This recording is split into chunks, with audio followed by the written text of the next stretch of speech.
Hi everyone, it's Catherine Lowell with Image Matters. Well, it's pretty obvious we are completely ready for the holidays here at our offices.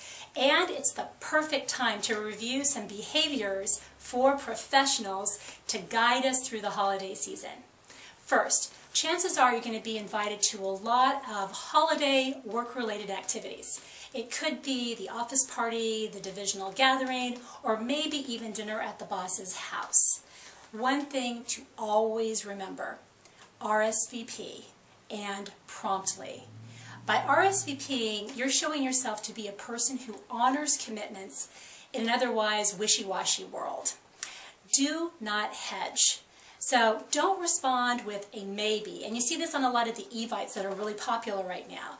By responding to this choice, it's actually kind of the worst thing you could do because you're putting your hosts in limbo and you're revealing yourself to be someone who either can't make a commitment or is holding out for a better offer. Now, a word about company parties. I think the toughest thing is attending these events as the spouse. It's awkward. Really awkward. You don't know anybody, potentially, but standing around like a wallflower is definitely not an option.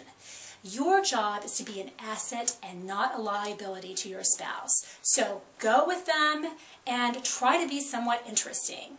Get outside yourself and initiate conversations. Sometimes you'll find yourself talking to the other spouses, and that's pretty easy, but try to talk to as many people as possible. Now, what to talk about?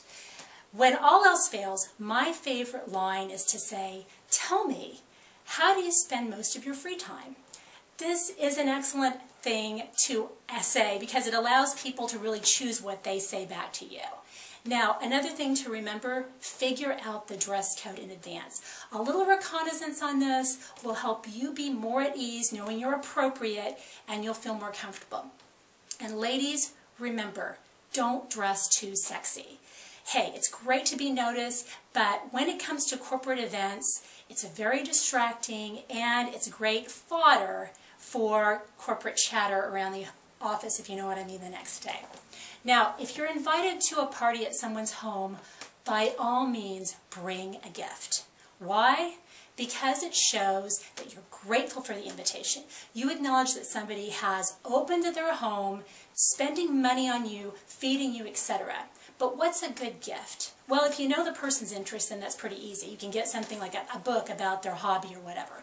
But if you don't know the coast, a consumable item is always a good option. It could be fine chocolates, gourmet coffee, a really good bottle of wine, even a candle. But don't get them some tchotchkes that's going to sit around gathering dust in a drawer. One last piece of advice.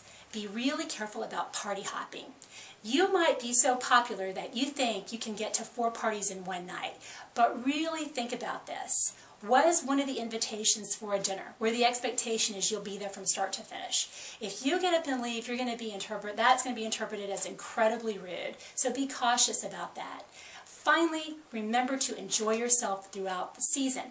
This time of year is really hectic, but you don't have to let it show. So put a smile on your face, get out there and attend the events, and have a wonderful, wonderful holiday season. Thanks.